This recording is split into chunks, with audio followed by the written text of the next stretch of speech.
I would like to request Professor Rajat Muna, Director, IIT Gandhinagar, to warmly welcome Secretary Hillary Rodham Clinton. Thank you, ladies and gentlemen. Let me present the former First Lady of United States, Secretary of State and Senator, Secretary Hillary Rodham Clinton. Thank you. Let me also take this opportunity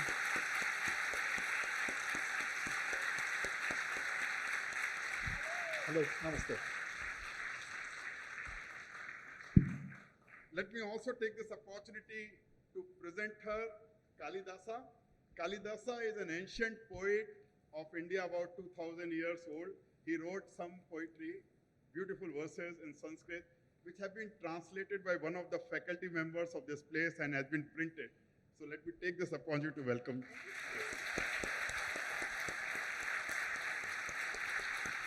Thank you. I leave it to you with our anchor. Thank you very much. Namaste, Secretary Clinton. Namaste. Good morning. Thank you so much for sparing your time to visit us at IIT Gandhinagar. Let me begin by asking you about your past 2 days in Gujarat. If you could share with our audience here what you have seen and experienced during this visit. Well, thank you very much, and I am so delighted to be here with all of you on this campus. And over the last 2 days, I had the opportunity to spend time with members and leaders of the Self-Employed Women's Association known as SEWA that was started 50 years ago with the objective of helping to organize women so they could improve their working and living conditions. And I have worked with this group for about 28 years, so nearly 30 years. And I have seen the effects of their strong determination to help women do better in the self-employed sector. So, for example, yesterday I went about 3.5 hours by car to visit the salt marshes, to meet with women who were harvesting salt. And some of them are the 7th generation in their family who have done this very hard work, which I personally enjoy because I like salt. And I saw where it comes from because it supplies salt here throughout India. But the reason I went there is because, like so many of the jobs that people are doing, women and men, but I was focused on women's work, those jobs are being impacted by climate change, particularly the impact of extreme heat. And we're going to need the ingenuity and the innovation of the students and faculty here at this IIT and across India to help us figure out how we're going to protect these workers and enable them to try to keep working. Could I give you just a Sure. quick example? The women who work in construction, like the men, but I was talking with women construction workers, in the heat that you've been having, over 120 plus degrees, they cannot hold the tools. You can understand that. The tools are burning up. And we need creative ways to try to build, invent new tools that will not be as prone to overheating. There are many examples like that. What are clothing that can be worn? Because if you're working outside, we now have medical evidence in that kind of heat. It is having dramatic impact on your internal organs and your ability to continue to function, in addition to dehydration and everything else we already know about. That is so inspiring. Speaking of visits, and you mentioned about other IITs, you are here on our campus now. When you visit college campuses, I'm sure you must be having some recollections from your own college days in Wellesley or beyond. And I know that you've been very deeply involved in the Clinton Global Initiative, CGI University. I was hoping if you could share with our students here something from your student days, some experience, something that you did, which you really cherish. Well, you're right. It does bring back a lot of memories. And I went to Wellesley College in Wellesley, Massachusetts, which is still today a women's college, a very, very good women's college. And then I went to Yale Law School in New Haven, Connecticut. On both of those campuses, I think about what we did, but I think perhaps more about the friendships and relationships that I formed. I am still very close to students and even some professors from both my undergraduate and my graduate years. The time that we spent in conversation over meals in our dormitories, the programs we did leaving campuses. And I want to quickly mention that I was just at a site with the Desai Foundation, which does really good, important health work. And I met some of the students from here who were volunteering in the health clinics. I did a lot of volunteering. I worked as a tutor for children in Boston when I was in undergraduate college. I worked as an intern and a fellow for organizations between my years at law school, where I worked on behalf of children's poverty, children's health. Those kinds of issues, their education, have always been very important to me and set me on a path. My first job out of law school was working for an organization called the Children's Defense Fund that I had worked for during the summer when I was in law school. So all of those experiences, those friendships, those relationships are still very important to me today. Thank you. Speaking of volunteering, you have been an immensely powerful force for social fairness. You have been very vocal about this across the world, and especially complete participation of women and children. How do you see higher education contributing to this objective? Look, I think education at all levels is key to the continuing effort for economic and social equality and justice. And so for me, higher education in an institution certainly like this, which is so well known and so successful in preparing young people for future endeavors, is at the heart of how we continue to provide opportunity. And I think it's important to open higher education to as many students as possible, which I know is something that your government now is looking at, how to provide more state-sponsored institution, encourage more private institutions. The thing that I think has historically been quite useful in the American system has been the variety of educational settings. So there have been technical schools that have provided education, skills training for specific occupations. There has been what we call community colleges, which are two-year institutions. And it's often the way people start. They then go on to a four-year institution, or it could be a terminal degree in practical nursing, for example. So having a variety of higher education institutions has provided us with a lot of flexibility and mobility. Now, I think as we in the United States look at higher education, we have to deal with the high cost. We have to deal with some of the problems of not only affording it, but going into debt in order to attend college or university, which is a big burden on many students and their families. So we have work to do to try to increase access and opportunity through which we can try to increase social mobility, equity, and justice. And here in India, I think you've got so many great opportunities to expand higher education, to reach many, many more students, because the level of aspiration, the willingness to do hard work is very apparent here. Secretary Clinton, there is education, and then there is employment, the economics of that, and then there is this global narrative on sustainability and climate change. There are countries like India with huge populations, aspirational populations.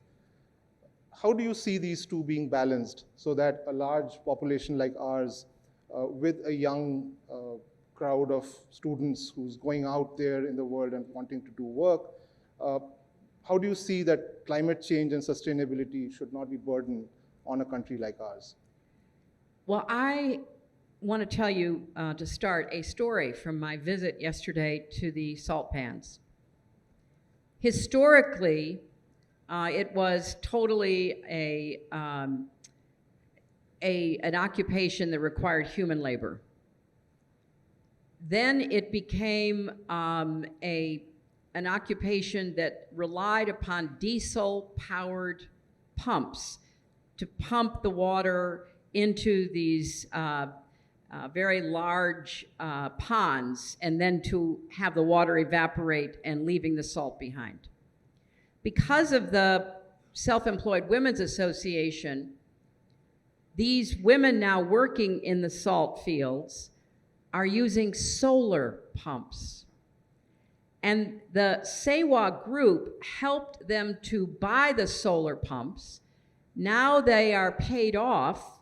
They've been using them for about, I think, 3 years, and their costs have gone down dramatically, so they're actually bringing more income back to their families, because the diesel pumps required constant diesel fuel, and they were at the mercy of the people selling the diesel fuel. Now, I tell you that story to give you one example of why I think alternative clean energy is India's future. I don't see it as a burden. The cost has dropped dramatically. The access, as I saw with my own eyes, to solar pumps out in the desert in Rajasthan is revolutionizing the opportunities that these women have to make a living, to send their children to school, to provide better housing for their families. So honestly, I believe that India is so well positioned. A few years ago, the costs were not competitive, and therefore it seemed like you had to sacrifice maybe on clean energy for economic growth. I don't think that is any longer the case, but it requires organization from the public sector, the private sector, and civil society, as I saw with SEWA helping to buy these pumps for the women.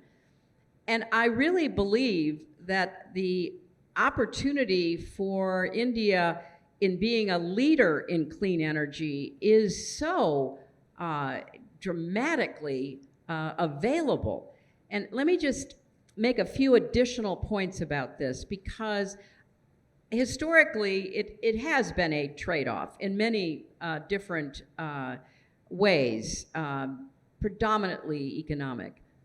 But today, with great institutions like this one, with the creative scientific know-how, bringing those costs down, decentralizing solar, because the other thing that happens with these women working so hard in these salt marshes, they work from October through April, then they take the solar panels and they take them to their villages, and they use them to power electricity, to charge phones, to be available for other purposes in the village. And they even are entrepreneurial about it, because they have the solar panel. They can charge a very small fee for charging a phone, for example, or for sharing electricity for lighting at night.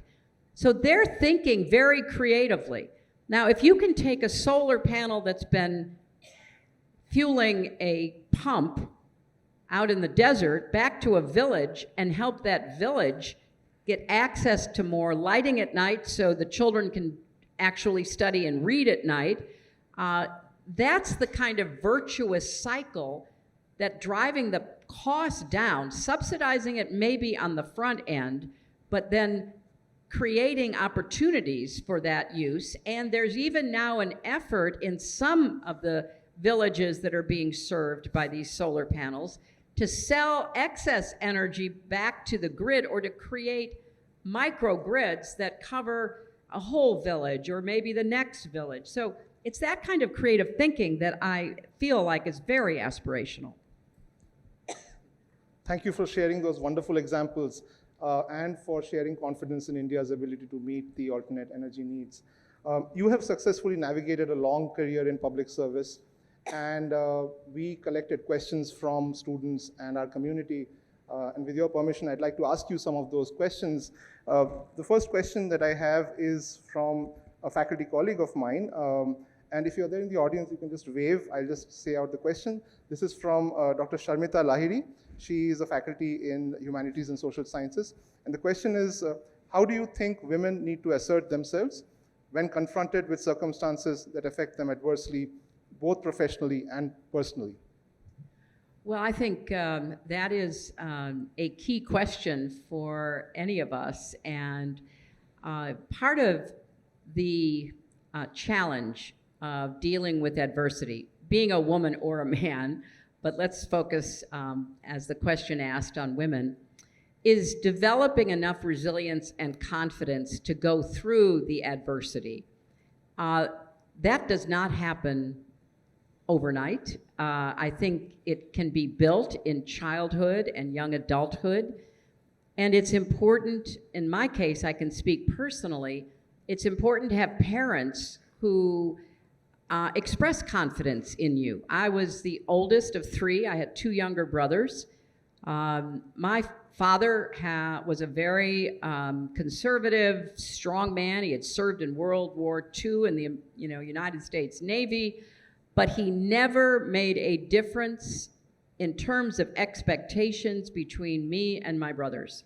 He expected us all to do well in school. He expected us to learn how to stand up for ourselves.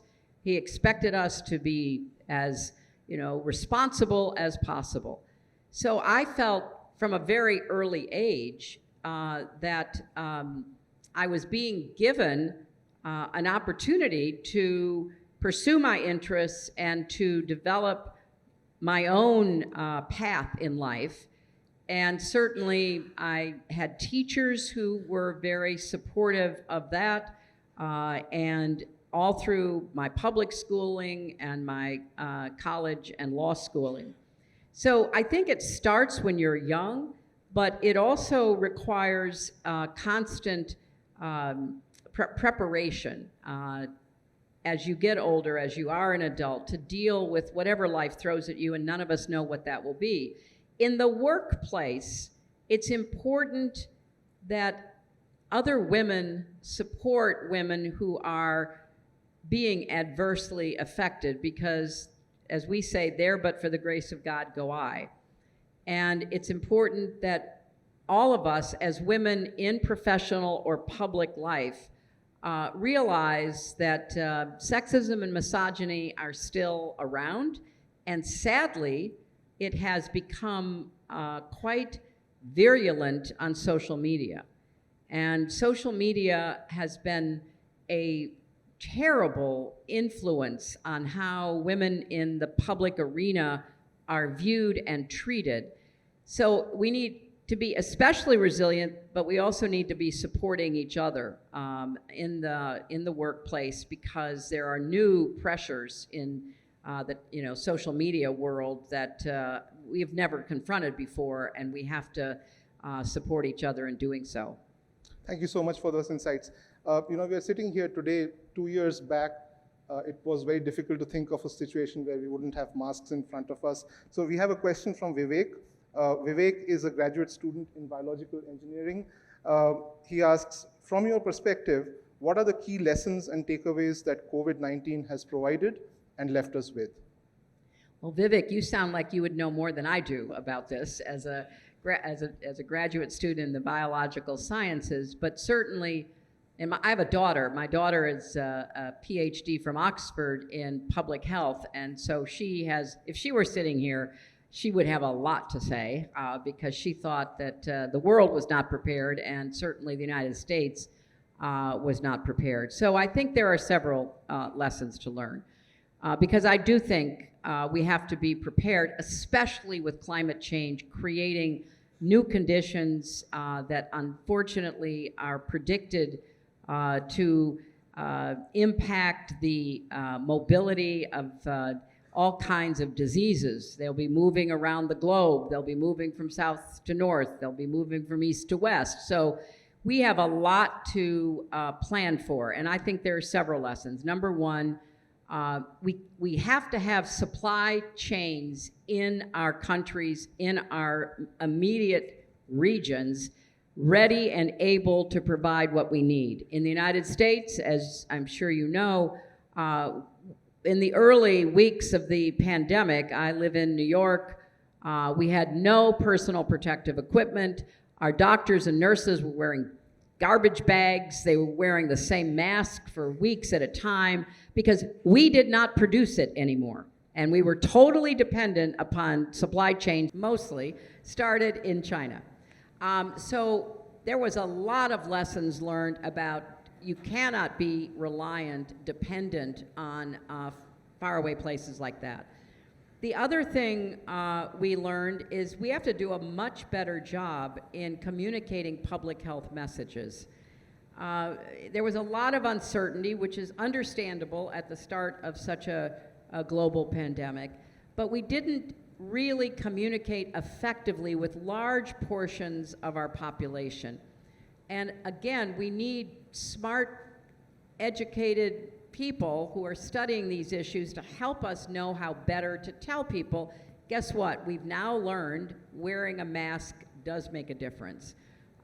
Yes, the vaccines are working, and India did a great job getting vaccines to market. The United States, primarily through Pfizer and Moderna, did a good job. Other countries didn't really figure that out as quickly as India and the United States did, but we have to have global responses, and we need, not to be worried so much about only what happens in our country, because given the world we live in, germs, bacteria, viruses do not stay across the border. And so we have to do a better communications, and every country, including and especially China, has to be more open and transparent in sharing information in real time.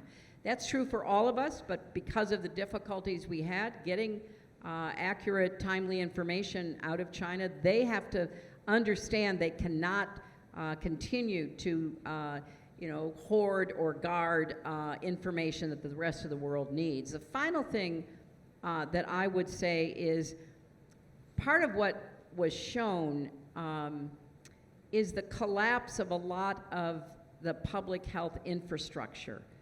In our country, we didn't, when the emergency hit, we didn't have enough, we didn't have enough oxygen, enough ICU beds. People were out in corridors waiting to be tended to. I read the same thing. I have good friends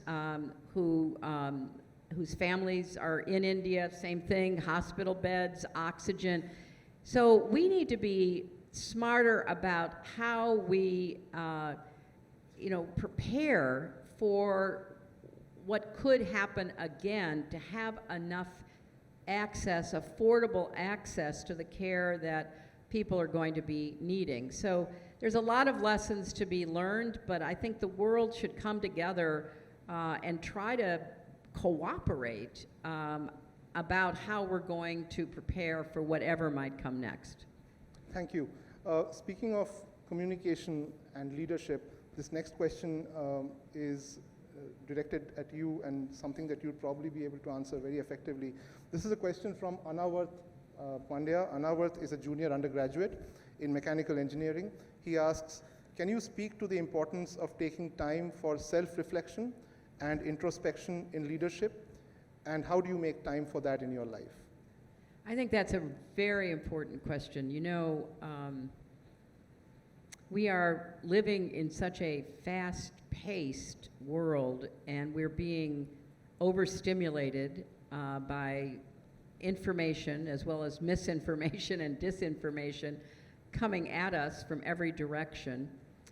And I think it's especially important to shut off social media and your phone in order to have that time for reflection. What I like to do, I try to spend an hour a day, if I can. It's not every day, but as often as I can, walking in nature. I try to take walks, even if I'm, in a city, but I love to get out into the woods or by, water, anywhere that I can just think. And I don't listen to a podcast. I don't listen to anything.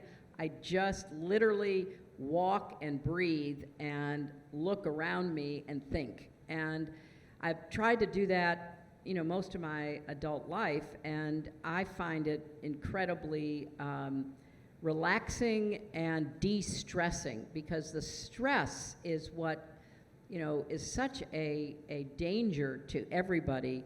And whether you're a student or a faculty member or out in the public eye, you have to find ways. Maybe it's, exercise of some sort. Maybe it's hobbies. Maybe it's, the arts, whatever it can be, that can give you those moments, those hours that you need to try to de-stress. And, additionally, I think it's important to try to understand what's happening to children and teenagers right now because of social media. They are, in my view, and based on research that's being done, they are finding it difficult to understand how to live in the real world, because the world on their screens of their phones is not real. But when you're 10, 12, 14, 16 years old, your brain is not even yet fully developed, which doesn't finally happen until you're 25. And you are being inundated with all this stimuli.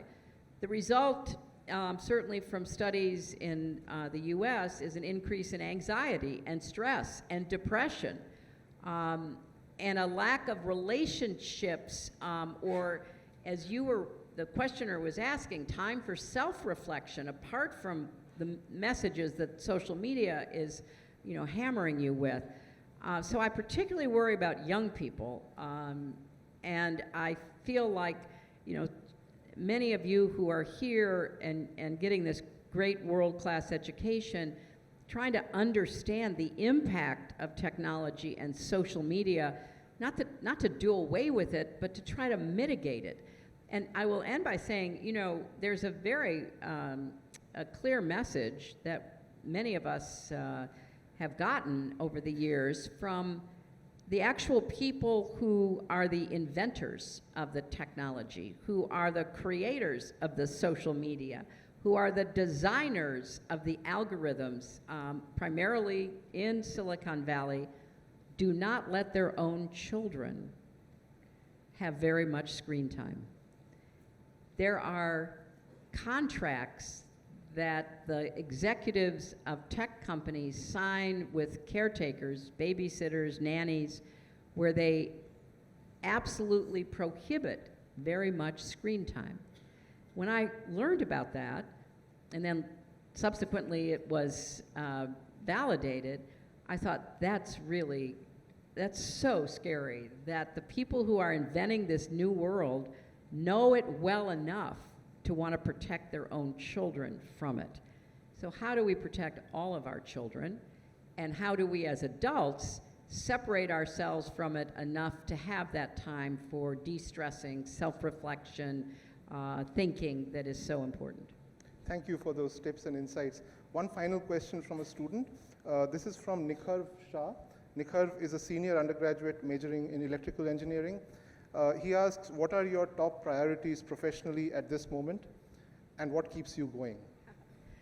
Well, I am very committed to working with the Clinton Global Initiative, which is a program that my husband started back in the early aughts after he got out of the White House. And we brought it back this last September, and we have a number of terrific partners here in India who are all committed to projects that can have tangible, measurable outcomes to improve the lives of people. Like the Desai Foundation is one of our partners, and what I saw earlier this morning with students from here helping with doing pediatric checkups and testing and screening for things like diabetes.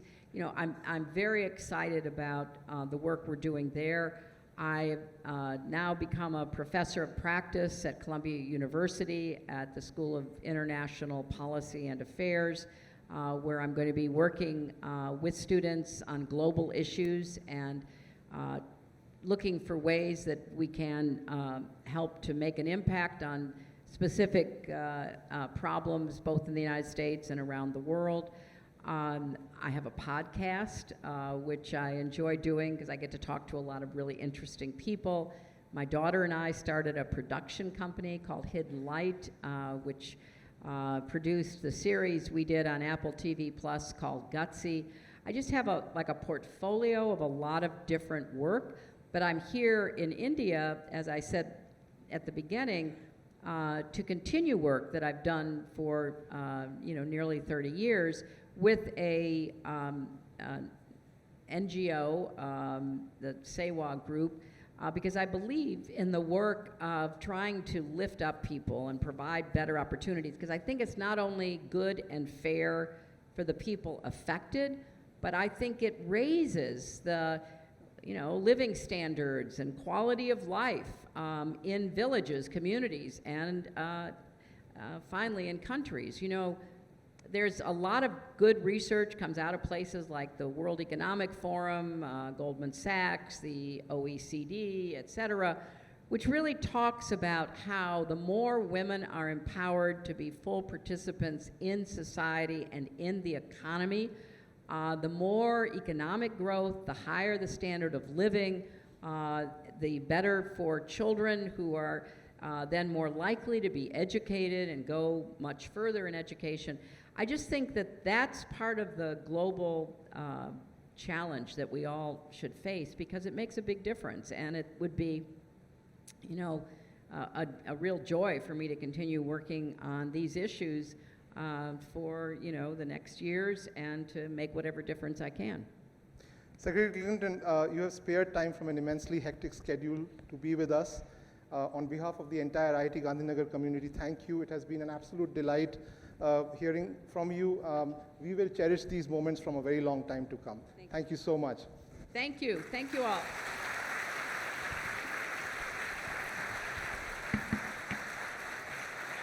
Let's thank Secretary Hillary Rodham Clinton once more. Thank you very much. Thank you. Thank you. Excellent. Thank you. Thank you.